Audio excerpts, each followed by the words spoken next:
Good afternoon, everyone. So welcome to the robotics seminar.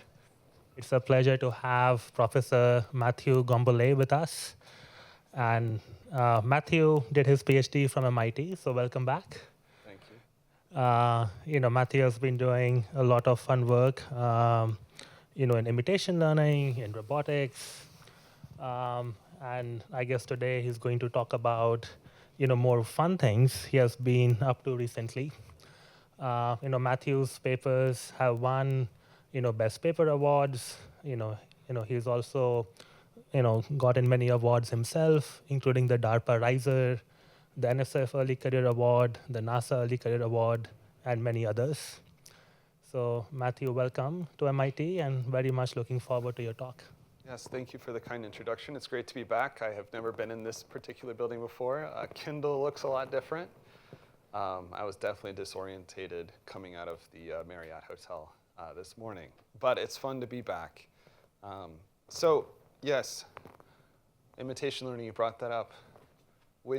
If you are fortunate enough to go into be a faculty one day, it's great because you don't have a boss that tells you these ideas are okay to work on, these are not. It's up to you and what funding you can get and then what papers you can publish, right? And you do the things that you know you can do because you got to grind out papers, get citation counts up. But I think some advice I got from Sonia Chernova and many others is like, you got to enjoy what you're doing and have fun along the way, or else what's the point? So I grew up playing competitive tennis. So why not a tennis robot? And that's what we're going to talk about today. Sports have inspired roboticists for many, many years. Exciting news from New4Tech. So I'm not the first. Robot soccer has been going on for a while. Peter Stone and many others have put teams together to compete. Of course, the robots are still a little bit silly. Boston Dynamics, well, who knows how they exactly do it, but they get some pretty impressive demos. And then, of course, Google uses reinforcement learning ad nauseum to be able to play against Olympic table tennis players. They really do have an Olympian on their team. We got to work with them on part of our development. I'm going to take that a step further, where these are all indoor environments, relatively pristine, well-controlled, manicured lawns, or really just AstroTurf, to tennis. So tennis has been around for about 1,000 years in various forms. It started as essentially handball of sorts, and then jeu de paume, a French sport where they actually moved to rackets. This is from 200 or 300 years ago, the drawing on the left. And then modern professional lawn tennis, Roger Federer and Rafael Nadal from a few years ago at the Wimbledon final. That was super epic and ended incorrectly. You know what I mean if you're into tennis. Yeah. So I grew up, of course, watching these matches at 6 in the morning, thinking maybe one day I could be there. That's definitely not going to happen. 36 is not a good time to leave academia and go for professional tennis. But maybe I can figure out how a robot can do it. I did teach Pee-wees when I was a teenager. Pee-wees were like 4- and 5-year-olds. And I think that's about where our robot is right now, about a 5-year-old. So how did we do that and why? I think tennis is a really compelling microcosm of many problems that we all solve every day in robotics, for manufacturing, warehouses, social navigation, robots in the home. And in human-robot interaction, if I want a robot to be my partner, how are we going to develop shared mental models, maintain team situational awareness, negotiate who is going to do what, when, where, in order for us to win? And we have to reason not just about low-level skills of hitting the ball, but also the meta. Like when we change to go to the other side, should I kick my opponent's Gatorade over, spill their drink, and then we can go mess with them? Players do these kind of things. So there's so many different facets of HRI that I think are fascinating to model. And replacing a human with a robot might not be the worst thing for doubles if you've ever played. Sometimes your partner is not that great anyways. So maybe your robot could actually learn and be your perfect companion. So we developed this robotic system that we published a couple of years ago in an IEEE RAL publication. Let me play the video. And for all the work that we did and the awards that I've gotten for human-robot interaction and LFD, this is the only one that got me famous enough that I was playing tennis with somebody in Atlanta And they're like, oh, you're that guy that did the tennis robot. It's like, yeah. So it's interesting too, if we want to motivate people and get people excited about science, particularly in the political climate that we're in right now, where a lot of people think that universities are wasting time. Yeah, maybe tennis is a waste of time, but I think it's also, I'm gonna hopefully motivate for you why we should all be thinking about robotics in sports and how it can help many problems while also making people excited and want to get behind the research that we do. So through this work, I identified 4 key challenges that I want to work on over the next few years. We've developed some nice solutions for, and I'm going to step you through those 4 problems, 4 key research questions that will be the basis of my talk today. So first, where is the ball and where is it going?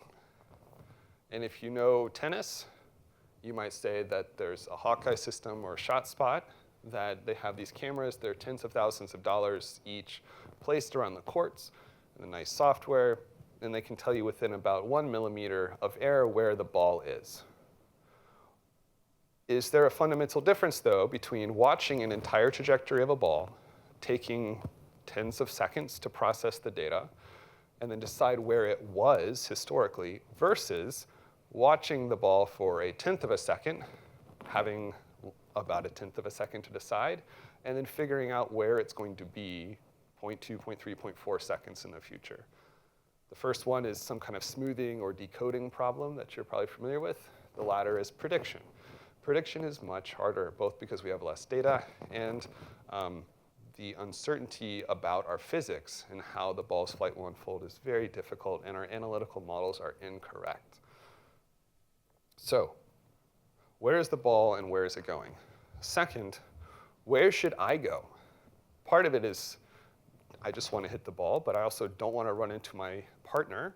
And I also need to figure out how to position myself in the best way to return the ball if I want to hit an aggressive shot in return and stay competitive. And in doubles, there's formal plays that you can do, like in American football. This one is called a planned poach, where basically the server and the other player are going to switch sides for the next shot after the serve. And this is analogous to many problems in human-robot social navigation. And there's this nice graphic in this paper by Francis et al. That if we can address many of the problems in the timescales and with the safety requirements of robots running around at high velocity, I think that can translate nicely into how a robot sous chef might help you in the home. So third, how do I hit the ball? There are so many different players to emulate, whether it's lefty, righty, two-handed, one-handed backhands, tons of different styles, spins, etc. Can we learn from these players the best way to hit the ball? Do we need to hire a bunch of double E's to be able to develop a control theory perspective for this? And I think Jan Peters, who's pioneered table tennis work, would say that's not going to happen. Even 10 years ago, the learning from demonstration techniques we had were better than what a very smart grad student could come up with for an actual kind of PID controller for hitting a ball. And then the last challenge is, how do we not kill each other by accident when we're playing? How do you do the negotiation of who's going to hit the ball, who's going to yield control? Is your partner better than you, or you better than your partner? You have to make those kind of decisions about relative competence, grounded in the context of the specific shot that you're trying to hit, and decide who should take the shot. So let's go through these one at a time. The first 3 are going to be technical, and the fourth is an HRI user study that we did. State estimation is a fundamental problem in robotics. And traditionally for table tennis in particular, but tracking balls in general, the way it's worked is that you might have cameras take images of the ball, 2 cameras, at the exact same time. You're going to use some hardware, circuit controller to make sure that the clock is in lockstep, and then you take pictures of the ball at the same time, and then you can say, with some math, some basic geometry, you can know where the ball is. That is okay. It's good for stationary measurements of the ball when the ball is not moving very fast or moving at all, and when you can actually control the camera simultaneously. But you're going to get some error. There's detection errors that actually happens from looking at the image, figuring out where the ball is. The centroid, there can be blurring of the ball across frame if your frame rate's not fast enough. If the frame rate is too fast, then your signal-to-noise ratio is not good. There's a trade-off there. Synchronization issues. You're not going to get two images taken exactly at the same moment in time. And so as the velocity of the ball increases, this problem is going to get worse. And so that motivates perhaps using an asynchronous approach, actually within a factor graph to help understand, to perform state estimation for our ball. So what is a factor graph? Does anyone know what a factor graph is? So outside of a few people, so if you are from computer science at Georgia Tech, Professor Frank Dellard developed GT-SAM. It's his thing. There's like a conference every year about it. It's actually pretty cool. I was definitely not excited about it, not on the hype train, until all of a sudden we realized that they could be a great solution for our tennis robot, and now I'm a supporter. So there's two types of nodes in a factor graph, the factor and variable nodes. And we're going to do inference of the state through optimization. We're going to say that we have some set x sub c that contains all the variable nodes connected to the factor node c, or the set c. Then we can compute the probability of the variables that we're interested in, the joint probability of x1 through xd being proportional to the product of these various factors phi sub c, passing in our variables of interest. So the key point here is that we have a product of factors that go into our joint probability. And here's an example of a factor graph shown to the right. We have factors for where the cameras actually are, and then where the ball is. And then we have constraints or factors connecting those. And they're done, there's unary and binary constraints here. So in this case, we have two variables for the camera positions, x1, x2, ball position, s1, s2. Let's say it's proportional to a factor over x1, say some prior over where x1 is. We have probabilities that will make conditional for where the ball is given the camera position x1 and so forth. So we have our ball velocity, our state in the green nodes, our mathematical constraints, our kinematics or dynamics in particular, for the blue factor connecting the sequential ball measurements. And then each of those have some constraint linking them to the camera that took that image asynchronously. So we're not forcing cameras to take images at the same time. We're also capturing spin within this estimate because the Magnus effect for ball spinning matters a lot in tennis and table tennis.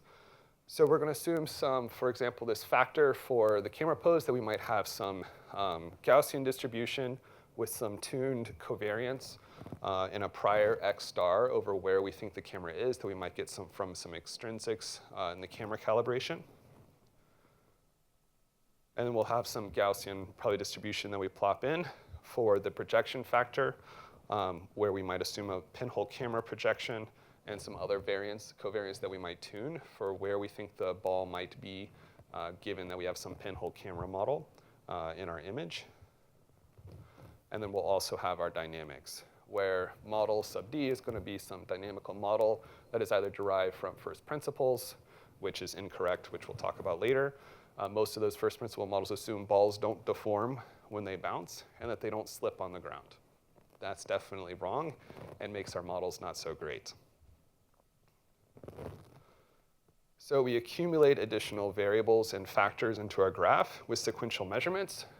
And then if we want to perform state estimation, then we want to figure out where our cameras are, x1 through xn, and where the ball is, s1 through sn, the ball states. And we will fully factorize that in our graph with our priors over the cameras. The products of these terms, we can take a logarithm, go argmax, but take the logarithm and negate it to make it an argmin, and actually separate these terms to get it not to be a product of terms. And then we plug in our individual Gaussian models or our dynamics models to the right. And then we have a nonlinear optimization problem to solve. That's going to be hard to do quickly. So I'll note again that the covariance is what we're tuning, and then we're optimizing for the variables of interest. So a traditional approach might be steepest descent or Gauss-Newton or Levenberg-Marquardt, but those approaches are going to be slow because they try to solve the whole graph. And within GTSAM and the work on factor graphs, there's an approach called ISAM2 that I don't have time to go in, but it has this internal reasoning to automatically detect which parts of the graph need to be relinearized at different moments throughout the optimization process to make it solve much quicker. You're not going to get a perfect solution, but it's good enough for our purposes, and that gets us to an estimation for speed about 300 hertz, which is relevant for real-world control for us. But humans aren't just hitting a ball that just flies through the air, and then you don't, like, there's no spin, or you just, that's not good enough, that's not true, and it's also not good enough to get an accurate measurement, because spin of the ball can be very hard to detect with the camera. Prior work in table tennis, they'll actually put markers on the ball, so they make the ball not legal for competitive play.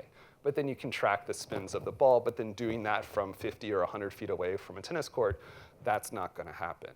Also, tennis balls are really hard to mark. You can put a Sharpie and yeah, it's not great. So we can infer it through the trajectory of the ball to see how it's deviating from a ballistic trajectory. But we can also look at how it was hit by the human. If we have a camera watching the human player and we see their skeleton going from low to high, they're either hitting a lob, which we can tell from the orientation of their racket. Is it closed versus open? And then if low to high, that's going to be topspin if it's closed.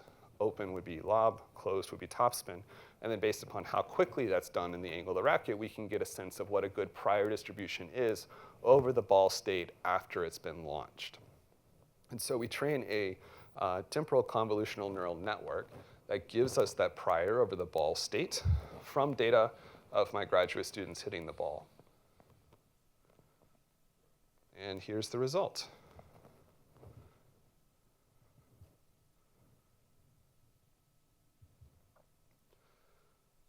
So the blue is what you think will happen if you don't have that prior belief.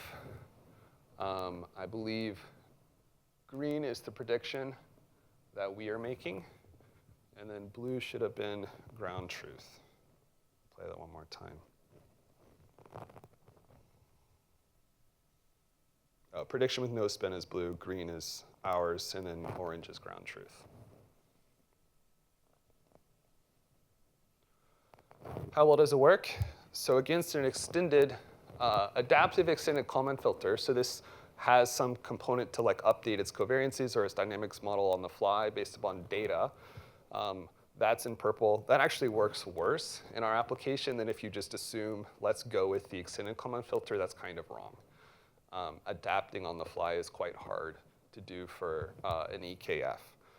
Ours, without spin versus with spin, spin definitely improves the accuracy of our approach, and we use the temporal convolutional neural network that helps.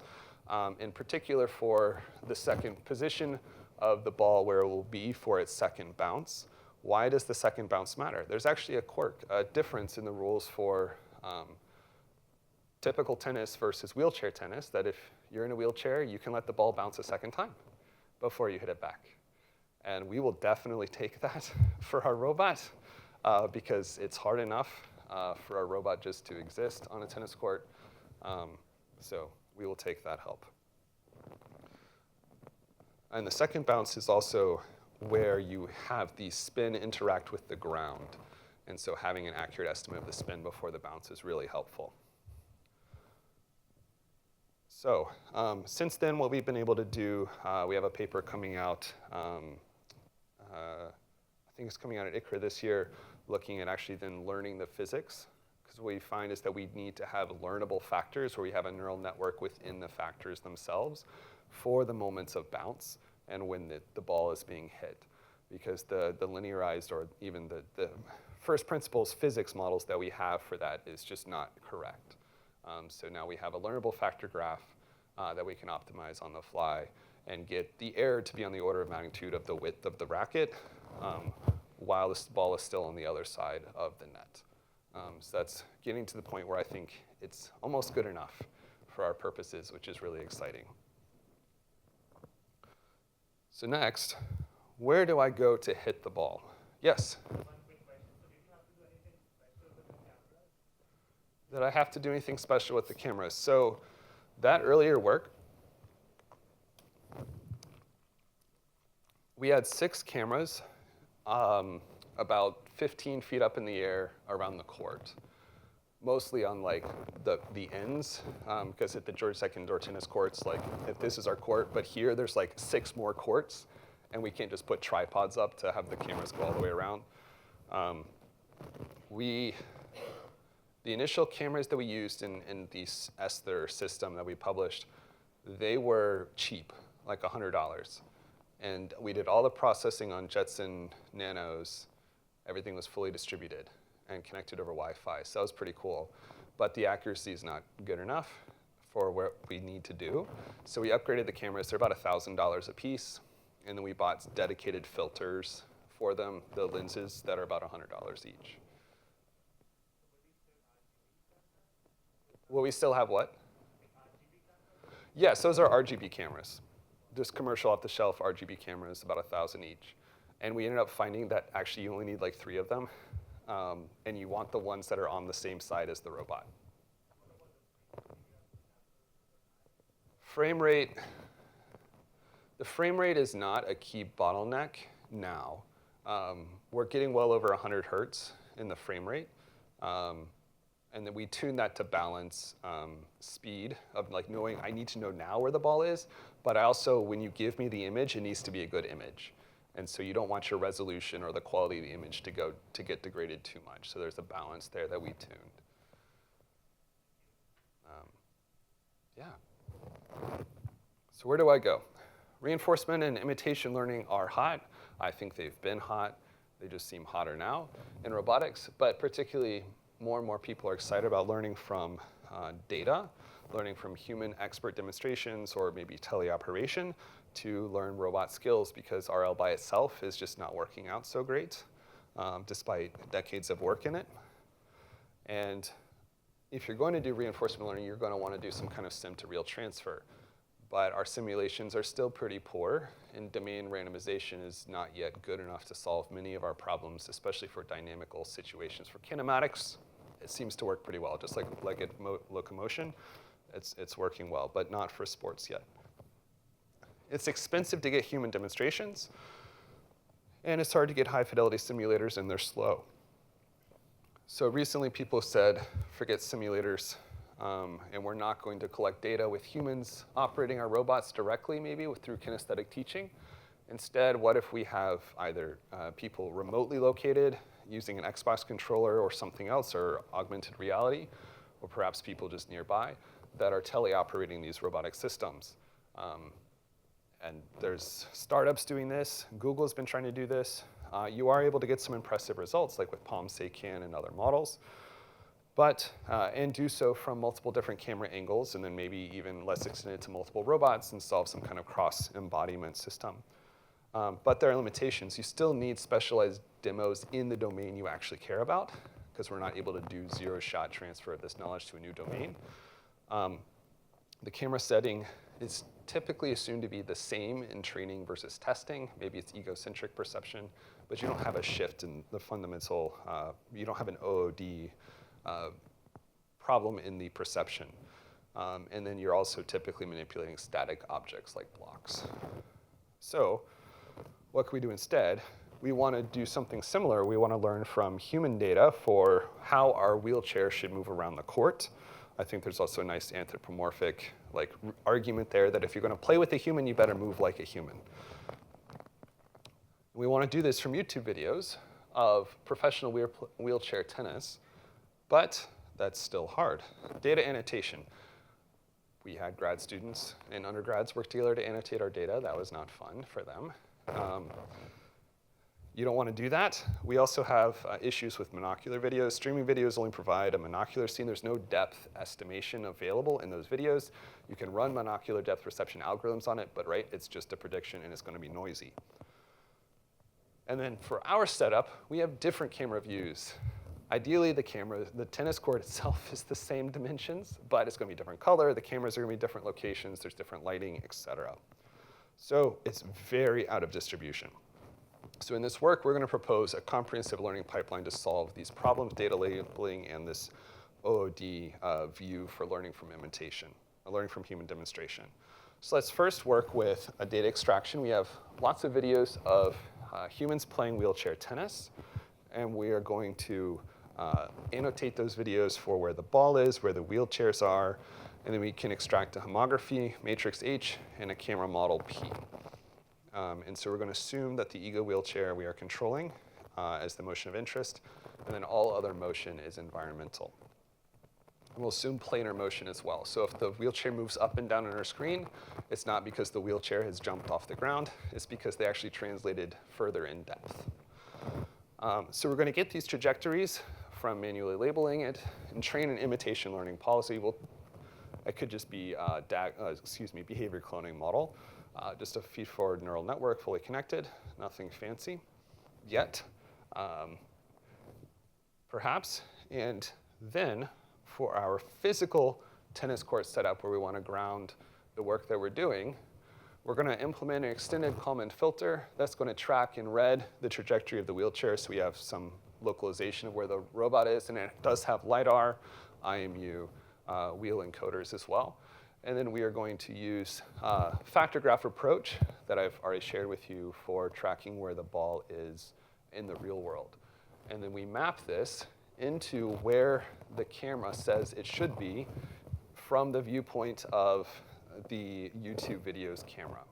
So we can kind of, if we have the homography matrix, we can imagine what it might look like from different viewpoints. And so we project it into the expert image space. So we do the imitation learning and then figure out what our prediction would be about where the wheelchair would move in the space of the YouTube videos. And then we project that back into 2D motion for the real world. And so with this framework, we can learn the navigation policy and close the decision loop in the expert image space, learning a policy based upon the data set that we learned from for the YouTube videos. But we also want to not make our grad students have to work too hard annotating data. So we can take some raw broadcast video, and we'll do audio segmentation models to try to predict when the ball was hit. You can hear the ball being smacked. Maybe that's also coincident with somebody screaming. That is a thing in tennis. There are psychology papers looking at how if you scream when you hit the ball, it costs your opponent on the order of 1/10 of a second of reaction time. So some people say we should ban screaming in tennis. I would be in support of that. And so we use that for hitting the ball, and then we also programmed in a match play identification model so we can learn when the point is over and when the next point begins, and then throw out all of the data in between those. So we end up getting timestamps based upon the audio segments that match hits that we can feed into our imitation learning pipeline. And the filter match play video gives us the homography matrix for the tennis court, ball detection tracking, and tennis player identification and tracking. And lastly, we compile this into our data set. How do we do the imitation learning? Well, it could just be a neural network, but why not diffusion models? They're fun, and they work pretty well. A key advantage of diffusion models, for those of you not familiar with them for particularly imitation learning, is that they're able to learn a diverse set of skills. So they're able to have multimodal behavior. If I want to drive my car and I want to pass a middle car, a slow car, I can pass them to the right or the left. A diffusion model can more naturally express that variance in the human behavior than a neural network, which would probably just learn to crash into the car in front of you by averaging these other behaviors and have some mode collapse. So we'll do diffusion in the space of the YouTube video, but we put our where the ball is and where the wheelchairs are, right? We learn how to map that into the YouTube video space. And we do diffusion in that space with where the ball is going, where the wheelchair is. And then we take that trajectory for where we want our wheelchair to go and then project that back into the real world and execute that using a PID controller on our system. And we find that that approach is outperforming a number of baselines, number of diffusion and other baselines for path planning, being able to match what the trajectory should actually be. So predicting what the actual human wheelchair player would do in various configurations. So that's a very positive result, a win for generative AI and imitation learning. For our data set collection approach, we're able to get really high accuracy in being able to detect balls hit from the audio that we had, and then also being able to split the points from the time in between points. So that was also very helpful for scaling up our data set. So next we want, with these positive results in simulation, that we can predict where the human would be driving based upon their data and where the ball is. We now want to actually do a hardware in the loop test experiment. So we're not going to go try to hit the ball, but we do want to test, can we drive our wheelchair to the right place in real time?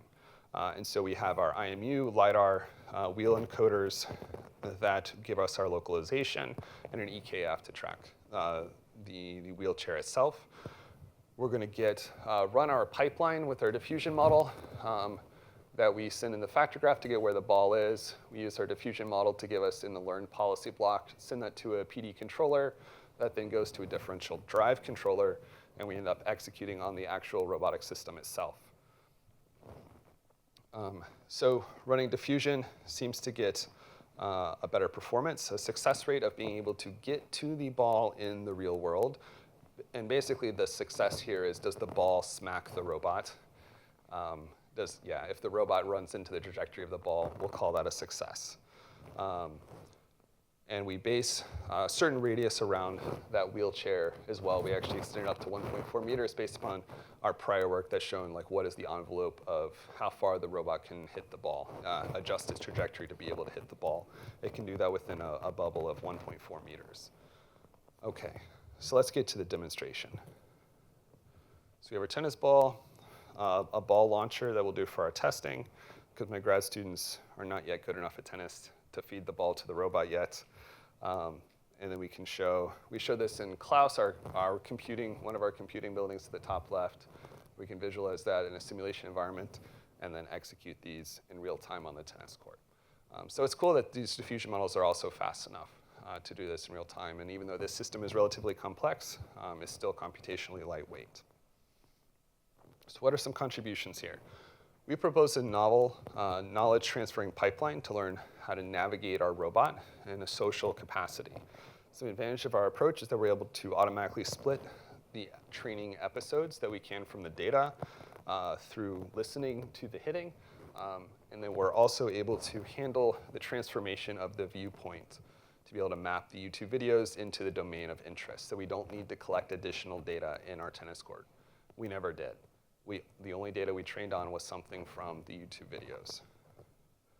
And then we're able to do that zero-shot transfer to the real world. What are some limitations? Detection failures. Here's an example of the ball that was struck here, bounced here, and then for some reason our factor graph in the observations we had said the ball went way above the umpire's chair and then came back. That definitely did not happen. But when you're doing automatic data, kind of annotation, you're going to get things like that, and then garbage in, garbage out can degrade your model. There is some system latency that we do want to improve because we need every single thousandth of a second that we can get for all the sequential planning decisions that have to go into robots. So what's next? So this work is by Zixuan Wu and Zulfikar Zaidi. Zixuan is going to do his proposal in just a couple weeks. And this is his proposed work. We want to extend this to a multiplayer game now, where the robot is learning from doubles play instead of singles play for wheelchair tennis. And you're going to co-navigate with another human. You're actually going to have to hit the ball back. And you're going to reason about who should hit the ball and where we should go. And we want to show that our approach enables more competent play, more team fluency, and is also more socially acceptable and viewed as more socially competent agent. So we're going to have to track the humans, track the wheelchair. Maybe we'll throw in a graph neural network and treat this as a multi-agent systems problem to figure out where everyone should go. And then potentially be able to adapt to user preferences. Users that like to be a ball hog and hit everything and they want the robot just to sit aside, or maybe the person is scared of hitting or they're scared of the robot and they want the robot to do most of everything. Can we actually get some adaptation? Next. we know where the ball is and where it's going. We think we know how to move our platform, but then how do we actually strike the ball in a competent fashion? The original journal paper I showed you, we just built a heuristic controller, just like a catapult, swap.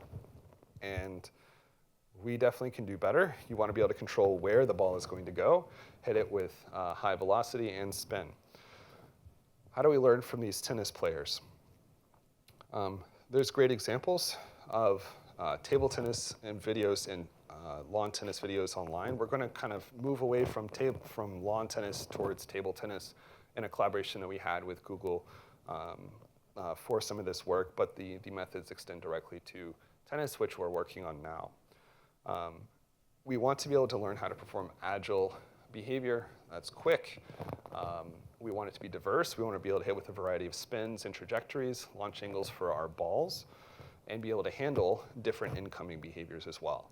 We also need to conform to task constraints. So diffusion models, when you typically roll them out for humans, you can get 6 fingers, and like that's kind of okay. But if we're talking about a robot trajectory, we don't want kind of hallucinations or mistakes. We don't want the robot to say, oh, I can move my arm through a table. And we actually want the trajectory to intercept the ball so you don't whiff. And so we're going to introduce a novel diffusion sampling approach through constraint guidance to tackle this problem. And we're going to look at an air hockey simulation that Jan Peter's lab kind of put out. That's like their next challenge. They've gotten away from table tennis for some unknown reason, and now they're doing air hockey as their big. And I think they had a competition at NeurIPS maybe a couple years ago in this. So we used that domain, but I still like tennis. So let's use our table tennis robot as well. We're going to collect training data. We're going to have one of my students, Kinman Lee, and he worked with Sean Yi as well as our Google collaborators, David D'Ambrosio and Panag Sankati, to collect various types of hits from different angles, lob, slice, a simple push shot, and topspin. Of course, there's other types of shots as well. And so we're going to start with an assumption over just some unit normal, standard normal prior over this diffusion process. We're going to train it based upon a very much like a behavior cloning fashion, just supervised learning to train our diffusion model to generate trajectories conditioned on where the ball is. And we set that as based upon where the initial few timestamps of the ball. We can send that through our factor graph to get where we think the ball pose is and where it will be. Then we can pass that as a contextual factor to our diffusion model to then alter the trajectory in order to hit the ball. But it's not going to do that. Most of the time, it completely misses the ball. And so we can use an extended Kalman filter or our factor graph approach to simulate where we think the ball will be in the future and generate a constraint that says that the trajectory, these are the waypoints of the end effector trajectory, that this needs to intersect with the prediction of where the ball will be at a critical moment in time where we think the ball should be hit, like roughly in the side if the robot turns to the side. When the ball passes through this plane, we want the robot's trajectory to be touching the ball. And so prior work has introduced constraint-guided sampling to incorporate task constraints. And so we take a similar approach where we're going to take the gradient of our constraint with respect to the trajectory, but we're going to use it, in prior work show that you can use it at each iteration to guide the next denoising step.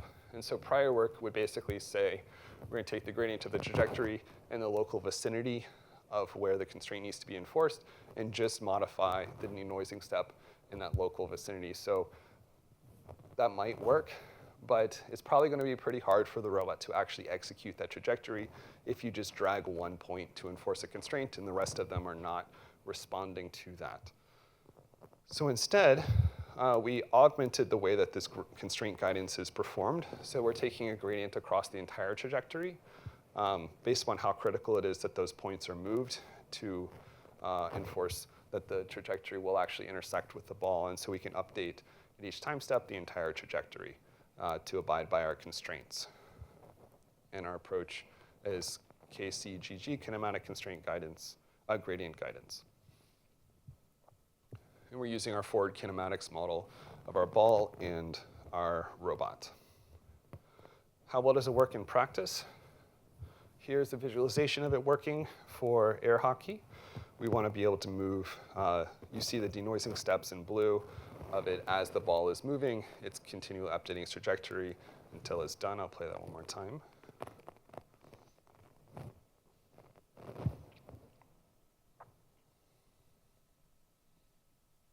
So that's the visualization of that gradient descent procedure to enforce while we're doing the denoising. So we showed some positive results against other diffusion models, which was nice, being able to get 85.2% accuracy in hitting the ball. We were able to do it pretty quickly in terms of our sampling time. We were able to start outperforming prior work using only about 0.7, 0.8 seconds of computation. We evaluated this in the real world with our table tennis setup with the data set that we collected I showed you earlier for push, lob, slice, and top spin, showing that this work can also succeed in this domain. And we showed an overall improvement of about 17% over baselines and an over 100% improvement in prior constraint guidance methods for success rate. So I think this is a pretty compelling method for being able to accurately and quickly enforce constraints, kinematic constraints on your diffusion models for trajectory planning. Yes?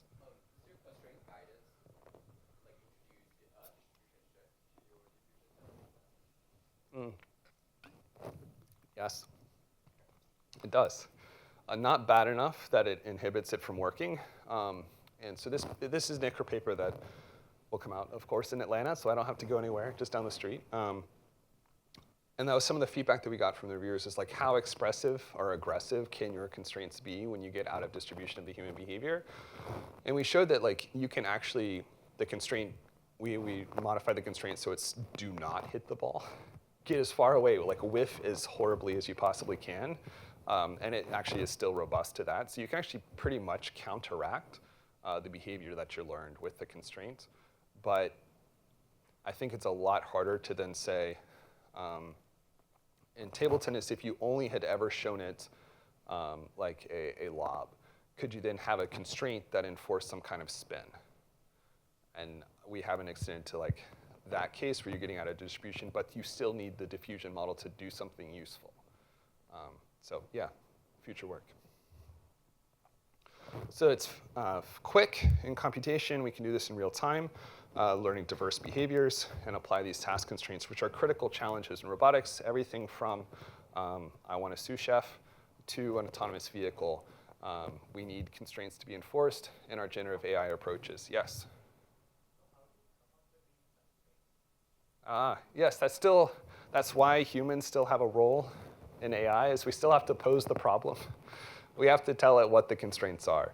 Maybe an LLM can define what the constraints are with some natural language specification in the future. That could be an interesting, I know like Choo Fan is working on some of that, right? Like being able to pose constraint optimization problems through language. But there still has to be some expert telling you what the problem is.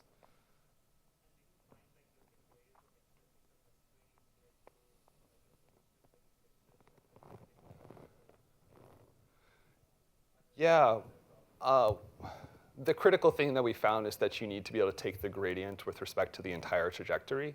So it's not that the whole trajectory equally shifts. It's not a uniform gradient being applied at each of the waypoints for your robot.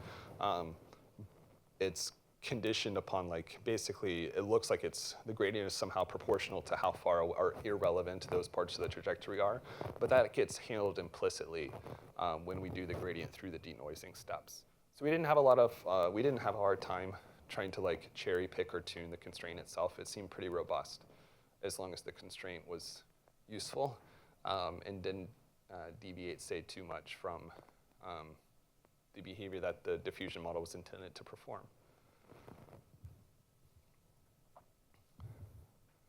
All right, the last paper. So we're done with the technical part of the talk. Let's talk about some fun HRI ideas. The technical part is equally fun. This is just fun in a quirky way. So if we want robots to be introduced into our own environments, we need them to behave appropriately. Social robotics is a hard problem. Disney does it very well. Those robots are not using reinforcement learning, not very much autonomy. They're pre-programmed. Well, you can say they're autonomous in the sense that they're pre-programmed to walk around Disney theme parks. It takes a lot to get that design for interaction correct. And for table tennis or lawn tennis, this is also going to be true. You don't want the robot crashing into you. If you've ever had a spot step on your foot, that hurts. Our wheelchair is strong enough to rip the tennis net out of the ground. I did it once. It was a metal hook that links into a thing underground, and it just completely sheared that apart. So we need to get safety right. We have some work on safety with certificate barrier functions for social navigation, right? And kind of my postdoc Sanovan Weaveren's been working on this of personalized certificate barrier functions to let you have your personal bubble. Don't violate my personal bubble. So we definitely need that. But I think also implicit and explicit communication are going to be key in having a successful interaction between a human and robot in a dynamic setting. What are our research questions? Can factors such as the robot's skill at performing the task relative to yours, how or whether you communicate, and the design of the voice in that communication, is that going to impact the interaction? And based on prior work, we think it will. In a fast-paced setting, in particular, how does the robot skill level, robot communication, and the sex of the robot's voice, is it more masculine or feminine, affect the interaction? Specifically, perceived trust, perceived safety, and team performance. So we're going to study these factors in our table tennis setting. So we set this up where we're going to tell people that we're going to pay them based upon how well the team performs. For every shot that the team hits successfully, we're going to give them a little bit of money. Shown here $450, say, for getting 10 out of 15 shots. The ball will either be launched towards the subject. We put literal tape on the ground to say, stand in this region. And then we had the robot next to them. And we set up a camera to track the human, the human's motion in the space. And the question would be, if the ball is coming down the middle, should the human decide to go ahead, get into the robot space and hit the ball, or let the robot get the ones that are in yellow? Now, technically, the human could have reached to get the red ball as well, but that only works if you have if you're about my height and you can reach that far. But that wasn't the intent. The intent was to look at the ambiguous ones in the yellow region.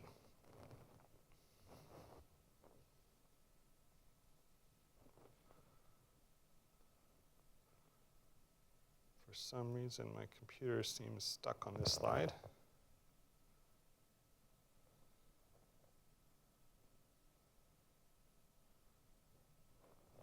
Okay, so we have a pose estimator for the person. This was the scariest experiment that I had ever done because we wanted to detect if the human was going to enter into the robot's space. This was an 80-volt Barrett WAM arm, so this is double the voltage that you normally get with a Barrett WAM arm, which is about a $200,000 robot. And if it hits you, it's gonna hurt, especially at high speed. It might give you a concussion if it hits you in the head. And so we developed a heuristic algorithm to detect where the human was, and if the human got in the way of the robot would stop its motion. And it's strong enough, the brakes and the cables are strong enough that it can stop at those speeds. The cables do break, unfortunately, but that didn't happen in our experiment. So we have that safety kind of envelope. If the human enters that area around the robot, kill the robot's motion. Hard engage the brakes. We have ball tracking, like we've talked about earlier. And then we had a controller for the robot to hit. We just programmed in Wizard of Oz trajectories for the robot to hit the ball back so we can control its performance level. So here's an example of the human getting in the way of the robot detecting that and deciding not to hit the ball. I think it hit Kinman once, but he was uninjured. It did not hit any of our human subjects. This is Kinman Lee. So ball tracking, and then the robot returning it. And then the safety.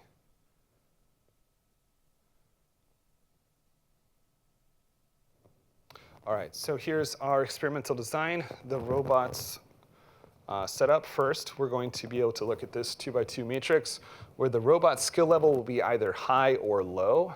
We make it purposefully hit a bad shot with some frequency that should be worse than the human's miss rate. and then or the robot can actually be better than some of the humans that we had come as subjects. And then we also said the robot will tell you, yes, I got it, as a signal to tell the person, like, don't get in my space because I want to hit it. Or the robot could not say anything at all. The behavior of the robot did not change. Just the robot informed you with voice or did not inform you with voice about what it was going to do. And here's the success rates for the robot skill level at high and low. The hit rate was about the same, but whether or not the ball went back varied greatly from about 73% down to 41%. So the next one, so vocal assertive, mine versus like I can say mine or I got it. We cheated here. We had a human Kinman Lee setting with a button, and if the human said got it, he would hit the button that told the robot I got it. We didn't want that to not be like a confounding factor within our design, so we didn't have the speech recognition there. But allowed for bidirectional communication, either the robot can talk to the human or the human talk to the robot. And lastly, we made the voice more masculine or feminine. For those of you, anyone Aero Astro here? Any human factors classes you take? There's like an age-old debate about whether autopilots, cockpit automation, should the warning be a masculine voice or a feminine voice? There's a lot of contextual factors for that. The problem is that you can have pilots that will crash into a mountain with a perfectly great aircraft because they're so focused on a specific task, and then the automation will say, terrain, terrain, pull up, and the pilot just doesn't hear it, doesn't listen, and they die. That happens. And so people look at everything they can do to get your attention. And one of the design variables might be where the voice is more masculine and feminine. There's some evidence that perhaps male pilots are more likely to respond to a feminine voice. And there's also some evidence that perhaps a masculine voice could be viewed as more authoritative in certain settings. So there's mixed results. But I figured it would have an impact for us. So we recruited 42 subjects. And we looked at perceived trust, perceived safety, team performance. And we found, yes, the average score, so you trusted the robot when it did better. OK, that's like a good litmus test. We did not find that robot communication impacted trust, which was a little bit surprising. We did find that your perception of the safety of the robot decreased when the robot talked to you, and that a robot with a male voice was perceived as less safe as a partner. So our hypothesis is that the announcement of the robot's intent, its expression of will, of volition, freaks people out. And they would rather just have the robot shut up and either do the task or not, but generally be more deferential and not have its own volition. And it also could be that vocal communication interferes with a person's ability to think about the task they're doing, and that could be degrading perceived safety. So we introduced this nice table tennis environment for studying human-robot proximate dynamic agile interaction, and that voice design matters, and getting that interaction at the time scale is a very unique and interesting challenge.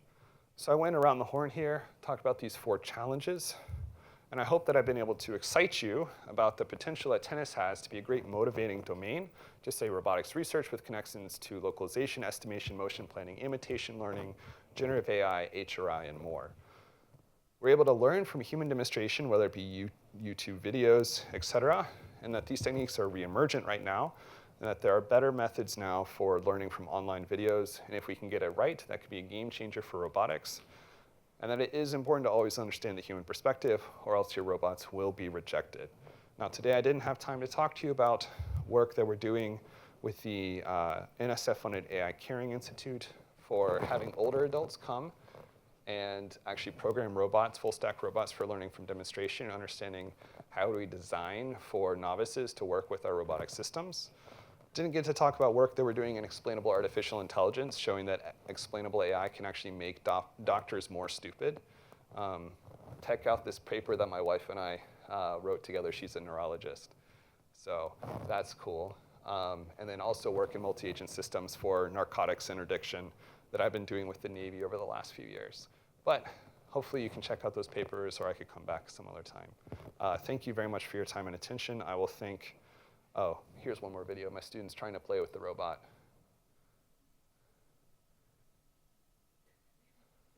I think everyone needs a tennis lesson. So I'll thank my students, my sponsors, and thank you very much for your time.